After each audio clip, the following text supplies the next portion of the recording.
Episode number 5। কলকাতার নিমতলা শ্মশানের নাম তো অনেকেই শুনেছ। এখনো মাঝে মাঝে লোকমুখে শোনা যায় এই জায়গাটা নাকি রাত্রের বেলার জন্য ভীষণ অশুভ। বহু পুরনো মৃতদেহের ছায়া আজও নাকি সেখানে ঘুরে বেড়ায়। এমনই 2003 সালের মাঝামাঝি সময় আমার ছেলের সাথে একটা ঘটনা ঘটেছিল। আগেই বলে রাখি, আমার ছেলে সঞ্জয় ও তার বন্ধু রাজু দুজনে মিলে ফটোগ্রাফি নিয়ে নানা জায়গায় কাজ করত বেশিরভাগ সময়। তাই আমার ছেলে এবং তার বন্ধু আমার বাড়িতে অনেক রাত্রি ধরে কাজ করে শেষে রাজু নিজের বাড়ি ফিরত। এমনই এক রাত্রে তারা কাজ শেষ করে তাদের হঠাৎই ইচ্ছে হয় কিছু একটা অ্যাডভেঞ্চার করার। এটা ভাবতে ভাবতে হঠাৎ তারা ঠিক করে কলকাতার হাওড়ার নিমতলা শ্মশান ঘাট তারা ঘুরে আসবে। সময়টা ঠিক তখন হবে প্রায় রাত 2:30।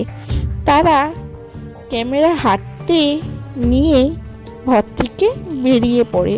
কথা মতো তারা সেখানে পৌঁছে দেখলো চারিদিক অন্ধকার ও চারপাশ একেবারে স্তব্ধ। মাঝে মাঝে গঙ্গার ওপর থেকে বয়ে যাচ্ছে বাতাসের শো শো করার শব্দ।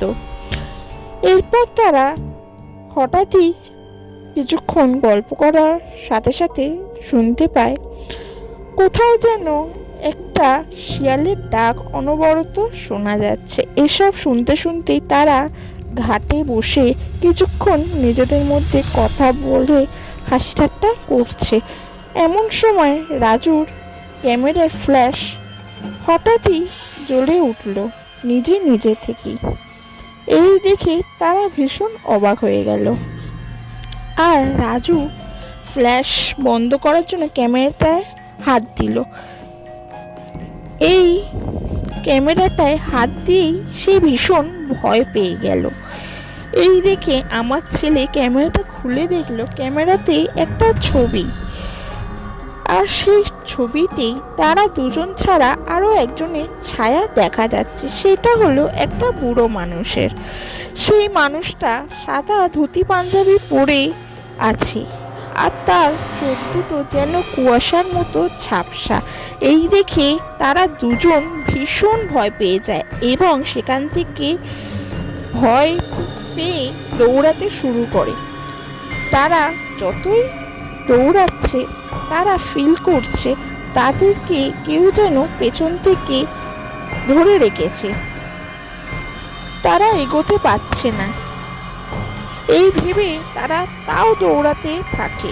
দৌড়াতে দৌড়াতে তারা ফিল করে তাদের শরীর যেন ভারী হয়ে গেছে এবং তারা এই অবস্থায় ভয় কাঁপতে কাঁপতে একটা কথাই চিন্তা করে এবং ভাবে কোনো মতে এখান থেকে কি করে বাইরে বেরোনো যায়। এটা ভাবতে ভাবতে কিছুক্ষণ তারা প্রাণপণে দৌড়াতে থাকে এবং ঠাকুরের কৃপায় তারা কিছুক্ষণ পরে বাইরের রাস্তায় এসে পড়ে।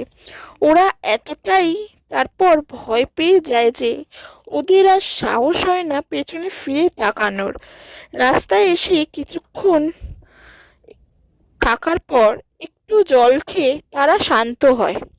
তারপর দুজন দুজনের মুখের দিকে তাকিয়ে একে অপরকে বলে, কি হলো আজ আমাদের সাথে?